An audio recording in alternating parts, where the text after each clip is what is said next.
স্কুলে এবং স্কুলের বাহিরে যেমন টকজাল একটা আচার খাই, সেই আচারের রেসিপি নিয়ে আজকে চলে আসলাম আপনাদের মাঝে। আপনারা অবশ্যই এই আচার খাওয়ার জন্য আমার এই রেসিপির সাথেই থাকুন। কিভাবে আমি আচারটা বানাই, এতটা মজাদার এবং লোভনীয় যে কি বলবো, একবার খেলে বারবার খেতে ইচ্ছে করবে। তো এখানে আমি এই তো আদা শুকনো কয়েকটা বড়ি নিয়েছি, বেশি না, আমার এখানে হাফ কেজির থেকেও বেশি বড়ি হবে। বেশি আদা শুকনা বড়িটাকে আমি একদম সুন্দর করে ধুয়ে আগেই শুকিয়ে নিয়েছি। এখন এটাকে দেখুন বটুগুলা ফেলে একটু ফাঁক ফাঁক করে দিচ্ছি যাতে এটার ভিতরে মশলাটা ঢুকে যায়। তো প্রথমেই আমি চলে আসলাম এই তো প্যানে মরিচ দিয়ে দিয়েছি। মরিচটা একটু হালকা টালা হয়ে গেলে, এই আচারটা বাচ্চারা অনেক পছন্দ করে খায়, দেখতে যেমন সুন্দর, খেতেও কিন্তু অনেক মজা। তো এখানে আমি প্রথমেই প্যানে মরিচ দিয়ে একটু হালকা টেলে নিয়েছি। তারপর দেখুন এখানে দিয়ে দিলাম পরিমাণ মতো সরিষা, আর এখন দিয়ে দিলাম পরিমাণ মতো পাঁচফোড়ন দিয়ে এটাকে ভালো করে গ্রাইন্ড করে ভাজতে হবে।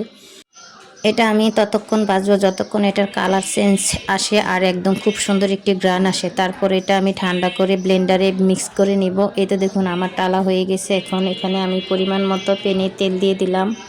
এখানে অত বেশি সরিষার তেল দিতে হবে না, অল্প করে সরিষার তেল দিলেই চলবে। তো এখানে আমি পরিমাণ মতো আমার যতটুকু প্রয়োজন ততটুকুই তেল দিয়ে দিয়েছি। তেলটা একটু গরম হওয়ার সাথে সাথে একটু পাঁচফোড়ন দিয়ে একটু নাড়াচাড়া করে নিলাম। আর এখন দিয়ে দিলাম 3টা শুকনো মরিচ। শুকনো মরিচটা একটু টেলে তারপরে এই তো বড়িগুলো দিয়ে দিয়েছি। এই বড়িগুলো কিন্তু আদা পাকনা খেতে কিন্তু মজাও লাগে, এমনিতেও খাওয়া যায়। তো এখন এটাকে আমি একটু ভালো করে নাড়াচাড়া করে নিতেছি। আর দিয়ে দিলাম এখন পরিমাণ মতো একটু হলুদের গুঁড়া, যেন কালার চলে আসে। শুধুমাত্র একটু কালারের জন্য হলুদের গুঁড়া দিয়েছি। আর এখন একটু মরিচের গুঁড়া দিয়ে এটাকে আবার ভালো করে নাড়াচাড়া করে নেব, তেলের সাথে একদম মিক্স করে নিব।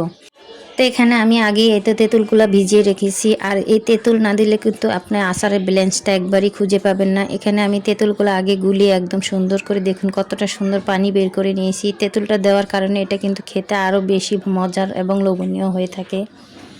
তা আমি তেঁতুলটা একদম খুব সুন্দর করে দেখুন বের করে পানিটা এটার ভিতর দিয়ে দিয়েছি। আর এখন দিয়ে দিয়েছি সিরকা, সাদা সিরকা, যাতে আচারটা অনেক দিন থাকে, নষ্ট না হয়। তারপর আমি দিয়ে দিলাম কিছুক্ষণ নাড়াচাড়া করে এই তো চিনি পরিমাণ মতো। আপনাদের যতটুকু দরকার হয় আপনারা ততটুকুই দিবেন, আমি আমার প্রয়োজন অনুযায়ী দিয়েছি। চিনিটা দিয়েও আমি এটাকে একদম ভালো করে নাড়াচাড়া করে নেব। এখনই দেখুন আচারের কালারটা কিন্তু দারুণ আসছে। তবে এটা আপনাকে অনেক সময় করে রান্না করতে হবে, যেহেতু এটা আদা শুকনা, তাই জন্য এটাকে একটু সময় করেই আপনার রান্না করতে হবে, প্রায় ঘন্টা খানেকের মতোই রান্না করতে হবে। তা আমি নাড়াচাড়া করে এটাকে ঢাকনা দিয়ে ঢেকে দিয়েছি। অনেকক্ষণ পর আবার চলে আসলাম। তো এখানে দিয়ে দিলাম বিট লবণ আর লবণ, দুইটা মিলেই কিন্তু খুব সুন্দর করে এত মজাদার একটা আচার বানিয়েছি যে কি বলবো। বিট লবণ অবশ্যই দিবেন, এটা বিট লবণ দিলে কিন্তু আরও সুস্বাদু এবং মজা হয়। তো আবার এই দুইটা দিয়ে আমি আবার কিছুক্ষণের জন্য নাড়াচাড়া করে আবার ঢাকনা দিয়ে ঢেকে রেখেছি। এই মূল আচারটাই হবে আপনার ঢাকনা দিয়ে ঢেকে চুলার আঁচ একদম কমিয়ে তারপর রাখতে হবে, যেন আচারটা নিচে লেগে না যায়। তো এই তো দেখুন আমার প্রায় আচারটা হয়ে আসছে। এখন আমি দিয়ে দিলাম এখানে এই তো বেজে রাখা মশলার গুঁড়া, যেই মশলাটা আমি আগেই ব্লেন্ড করে রেখেছিলাম সেইটাই অনেকখানি দিয়ে দিয়েছি পরিমাণ মতো। এখন যে আচারের এত সুন্দর একটা ফ্লেভার আসছে যে কি বলবো, এত সুন্দর একটা গ্রান। তো আমি এটাকে আবারও ভালো করে নাড়াচাড়া করতেছি আর দেখতেছি আঠালো ভাব আসছে কিনা।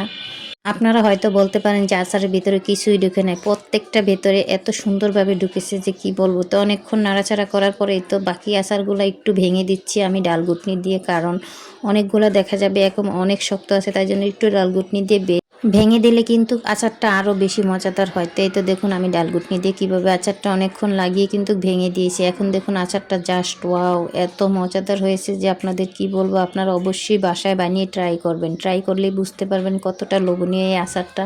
ডালঘুটনি দিয়ে ঘোটার পরও আমি আবার কিছুক্ষণ নাড়াচাড়া করতেছিলাম যাতে আমার আচারে কোনোভাবেই কোনো পানি না থাকে। তো দেখুন আমার আচারটা কিন্তু এতটা সুন্দর হয়েছে যে কালারটা এত সুন্দর আসছে, এতটা মজাদার হয়েছে যে আমাদের ঘরে সবাই খুবই পছন্দ করেছে। আপনারা ঘরে খুব সহজেই আচারটা বানিয়ে নিতে পারেন আদা শুকনা বড়ি দিয়ে।